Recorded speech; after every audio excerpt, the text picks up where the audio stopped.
Hi guys, आज की video में हम जिस शूज़ के बारे में बात करने वाले हैं वो आता है रिबॉक ब्रांड की तरफ से। और आज जो हमारे पास शूज़ है वो है black and grey colour combination में, जो कि काफ़ी ज़्यादा स्लिक और सिंपल डिज़ाइन के साथ आता है और जिसकी कुछ छोटी सी क्लिप मैं आपको दिखाता हूँ।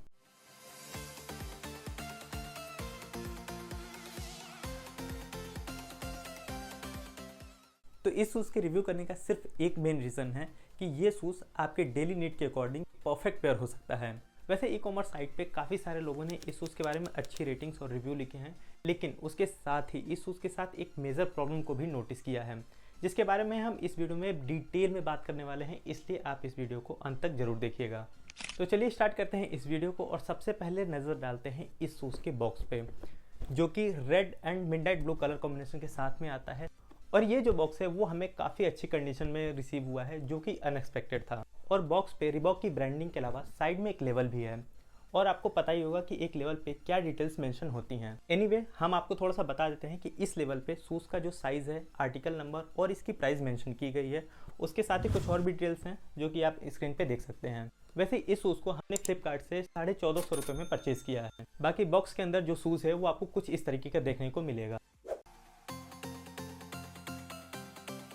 शूज़ ओवरऑल ब्लैक कलर में है और इसका जो डिज़ाइन है उसको थोड़ा और भी अट्रैक्टिव बनाने के लिए जो वाइट कलर की प्रिंटिंग है वो इसके स्टाइलिश कंपोनेंट पे की गई है।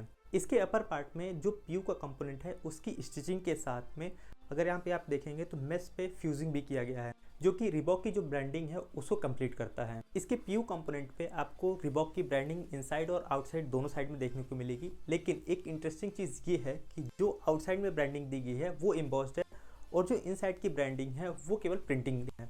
और इसका एक सिंपल सा रीज़न ये है कि जो आउटसाइड की ब्रांडिंग है वो ज़्यादा हाईलाइटिंग होती है और कस्टमर को ज़्यादा दिखती है, बट जो इनसाइड की ब्रांडिंग है वो थोड़ी कम दिखती है और ये मिट भी जाए तो ज़्यादा कोई इफेक्ट नहीं होगा। हालांकि जो इसकी प्रिंटिंग है वो काफ़ी अच्छी क्वालिटी का है, तो मुझे नहीं लगता कि ये जब तक आप यूज़ करेंगे ये कहीं से मिटने वाली है। इस उसका जो टंग है उसमें मेश मटेरियल का इस्तेमाल किया गया है और ये वही सेम मेश है जो कि अपर में यूज़ किया गया है।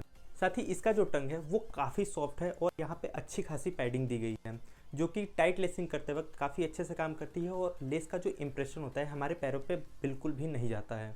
टंग के फ्रंट में ब्रांडिंग के साथ पीछे अगर आप देखेंगे तो यहाँ पे आपको एक लेबल भी देखने को मिलेगा, जिसपे कि कंट्री ऑफ ओरिजिन, साइज़ और एक बारकोड दिया गया है, जिससे कि आप इस प्रोडक्ट की ऑथेंटिसिटी को चेक कर सकते हैं। पैडिंग की बात कर रहे हैं तो मैं आपको बता दूं कि इसके काउंटर पे भी आपको अच्छी खासी पैडिंग देखने को मिलेगी, जो कि पहनने पे काफ़ी ज़्यादा सॉफ्ट और जेंटल फील होता है पैरों पे। इस शूज़ में नॉर्मल ईवीए का इंसॉक्स यूज़ किया गया है, जिसकी थिकनेस 5 mm है।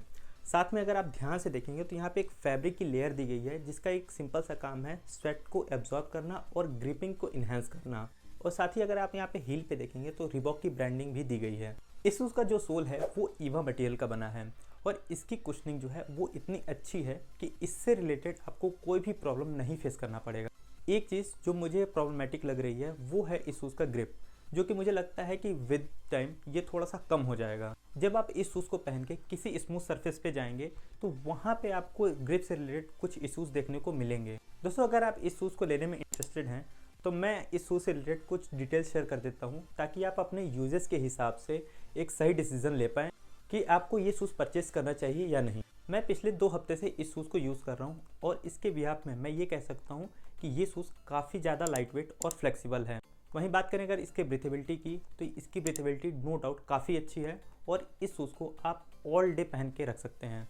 यूजेस के हिसाब से बात करें तो ये शूज़ डेली एक्टिविटी के हिसाब से बनाया गया है, जिसमें कि आप जॉगिंग या नॉर्मल जिम एक्टिविटी कर सकते हैं।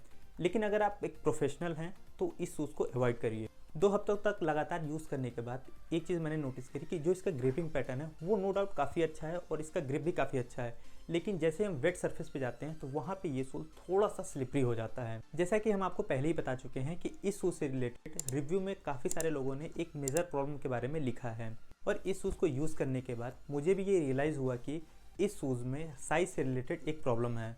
अगर शॉर्ट में बताऊँ तो आप जब भी इस शूज़ को परचेज़ कर रहे हैं तो एक साइज़ हायर के साथ जाइए। मतलब कि अगर आप साइज़ 7 पहनते हैं तो आप साइज़ 8 का शूज़ खरीदिए, तभी आपके ये पैरों में ये परफेक्ट फिट आएगा। तो फाइनली इस शूज़ से रिलेटेड सारी डिटेल हमने आपके साथ शेयर कर दी हैं, लेकिन अगर आप एक प्रोफेशनल रनिंग स्टार्ट करना चाह रहे हैं और ओवरऑल एक बैलेंस रनिंग शूज़ को सर्च कर रहे हैं तो यहाँ पे आप क्लिक करके नाइकी के रनिंग शूज़ का वीडियो देख सकते हैं, जिससे कि हमने काफ़ी सारे टेस्ट करने के बाद से उसका रिव्यू अपलोड किया है। सो गो एंड चेकआउट। तो मिलते हैं आपसे नेक्स्ट वीडियो में, लेकिन उससे पहले आप चैनल को सब्सक्राइब जरूर करिएगा दोस्तों।